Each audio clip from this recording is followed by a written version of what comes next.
500 mnofu moja, 500 mpaka 1000, 500 mpaka 1000 zote zifika hapa. Alafu kuna maandishi haya. Mimi kwa jina naitwa Deus Clement Sangu, mbunge, lakini ndo waziri wa nchi, ofisi ya waziri mkuu anayeshughulikia kazi, ajira na mahusiano. Kwa hiyo ujio wangu huku nimekuja hasa kwa mambo haya matatu yote ninayo, na nitaeleza kadri itakavyoendelea kwenye hotuba yangu, kuongelea habari ya ajira, taongelea pia habari ya kazi, taongelea pia habari ya mahusiano, hasa kwenye sekta hii ya uzalishaji au uchakataji wa mazao ya uvuvi. Na kimsingi kipekee sasa ni mshukuru sana mtendaji mkuu wa OSHA Bi Hadija Mwenda kwa kuandaa jambo hili.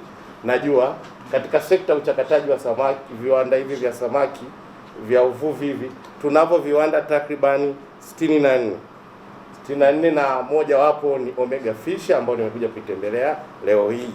Na kubwa zaidi tulikuja katika mambo yote ya uhusiano kazi, ajira. Na kwenye kazi hapa jukumu letu serikali, pamoja na kuhakikisha tunazalisha ajira kwa Watanzania, pia tuna jukumu la kuhakikisha kwamba Watanzania ambao wameajiriwa kwenye ajira hizi ni ajira zile ambazo zinalinda kwanza utu na hadhi na kujali ubinadamu wake.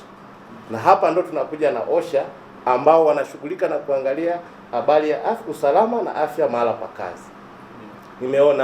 Nimetembelea kiwanda chenu, pamoja na mambo mengine nimeona namna ambavyo mmekuwa mkizingatia haya ambao mimi nilitamani sana kuyaona leo, hasa yanayohusu usalama na afya mahala pa kazi. Jukumu letu kama serikali, nguvu kazi hii tunapoingiza katika mfumo wa ajira, jukumu letu kama serikali ni kuhakikisha tu hatuwaachi huko wakaenda pengine kufanya kazi kwenye mazingira hatarishi, kwa sababu hata takwimu zetu tunazofanya vipimo mara kwa mara, tumepitia baadhi ya sehemu tunakuta kutokana na nguvu kazi yetu mahala pengine nafanya sehemu ambazo ni hatarishi, mwisho wa siku tunakuta wanajikuta wako kwenye magonjwa ya kudumu.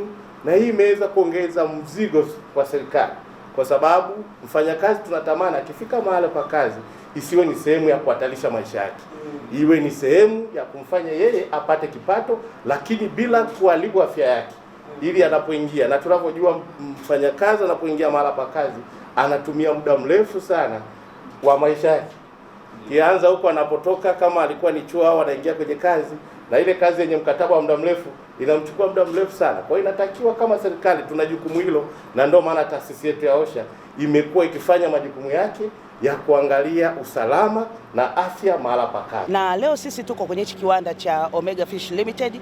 Ni kiwanda ambacho kinachakata mazao ya samaki, na kinachakata mazao haya kinapeleka nchi za nje. Kwa nini tuko hapa na kwa nini Omega? Ni kwa sababu sasa hivi follow up zetu tunazozifanya tunafanya kisekta, kuangalia namna gani hizi sekta ambazo zina mchango mkubwa kwa serikali zinavyoweza kuzingatia masuala ya usalama na afya, ili kuongeza thamani ya bidhaa zao zinazopelekwa nchi za nje. Na unapopeleka bidhaa nchi za nje unaangalia uzingatiaji wa sheria, ikiwemo sheria ya usalama na afya mahala pa kazi. Lakini tumeona Mheshimiwa Waziri amepita, amejionea namna gani kiwanda hiki kinazingatia masuala ya usalama na afya, kuanzia upokeaji wa samaki mpaka usafirishaji wa samaki. Mmeona pale wenyewe kwamba kuna eneo lile la cold room. Cold room, baridi inashuka mpaka centigrade 20 minus. Yale ni mazingira ya kazi ambapo kuna mtu anatakiwa kae pale, lakini mmeona mtu amevaa thermal jacket na akikaa pale hakai, anaenda tu kuangalia na kutoka, sio kama ni sehemu yake ya kazi. Kwa hiyo hizi taarifa tumekuwa tukizipeleka kwenye taarifa zetu za kila mwezi, za kila kota, za kila nusu mwaka, za kila mwaka. Lakini leo Mheshimiwa Waziri amekuja kuangalia, je, hiki ninacholetewa ni sahihi? Lakini mmemwona ameridhika, amesema OSHA inafanya kazi nzuri sana. Lakini katika kufanya kazi nzuri kwa OSHA kuna encourage more investment, kwamba hawa wawekezaji sasa wanapata fursa ya kuhakikisha kwamba Tanzania ni sehemu salama ya kuwekeza, kwa sababu sheria zipo zinazo add value kwenye zile production ambazo wao wanazifanya. Kwa wamiliki wote wa viwanda wapatao 64 hawa ambao wamewekeza katika sekta hii ya uzalishaji na uchakataji wa mazao yatokanao na uvuvi, wahakikishe wanazingatia hizi kanuni na taratibu za usalama mahala pa kazi. Na sisi kama wizara inayoshughulika na kazi kupitia taasisi yetu ya OSHA tutakuwa karibu sana kuhakikisha kwamba nguvu kazi yetu tunailinda, na ndio jukumu letu kama serikali kulinda ile nguvu kazi. Pamoja na hayo ya kusimamia ajira, changamoto zetu tumeziona, kwa sababu na sisi kama serikali katika kipindi hiki cha awamu ya 6, kipindi cha pili cha Daktari Samia Suluhu Hassan, ilani pia ya Chama cha Mapinduzi ambacho ni chama tawala kimeeleza bayana kwamba tuna mpango na serikali hii ya Dr. Samia Suluhu Hassan itazalisha ajira zipatazo milioni 8. Kwa sehemu mojawapo tunayotegemea kuzalisha hizi ajira milioni 8 ni kupitia sekta za uzalishaji kama uvuvi. Tumeona nyie pekee yenu kwa sekta ya uvuvi mchango wenu ni mkubwa. Kwa mlolongo wa yale mambo yanayowakwamisha, mlolongo wa zile changamoto zinawakumba, zote tunazibeba kwa uzito mkubwa, na sisi na hasa mimi waziri ambaye nimepewa jukumu la kupambana kutafuta ajira kwa ajili ya Watanzania, takuwa mstari wa mbele bega kwa bega na nyie kuhakikisha zile changamoto zenu, na kama alivyosema ndugu yangu katibu mtendaji wa chama chetu cha wamiliki wa viwanda vinavyochakata mazao ya uvuvi, yale yote uliyoyasema ndugu yangu, kama serikali tunayapokea kwa uzito mkubwa, na hata akija mheshimiwa waziri mwenye sekta Balozi Dr. Bashiru naye atabeba kwa uzito mkubwa, na mimi kama waziri naye simamia ajira, na mimi nimebeba kwa uzito mkubwa. Na nimefurahi sana kuona kwamba sio tu usalama mahala pa kazi, lakini nyie mmeenda mbali zaidi.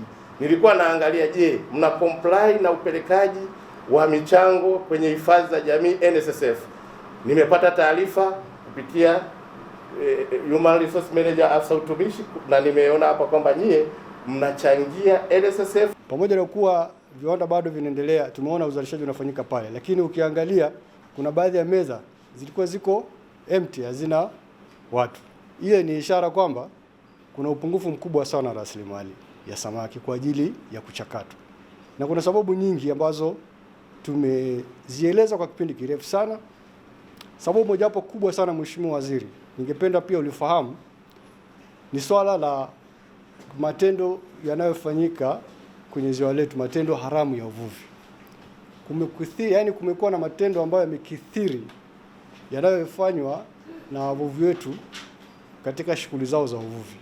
Kuna matumizi haramu ya zana za uvuvi ambazo hazizingatii sheria na kanuni za uvuvi, lakini vile ukiangalia hasa kwenye uvuvi wa dagaa, kuna namna fulani wanafanya shughuli zao za uvuvi zinaharibu rasilimali ya Sangara, ambayo ndio rasilimali kuu kwa ajili ya mazao ya kuchakatwa kwa ajili ya kusafirishwa nje ya nchi.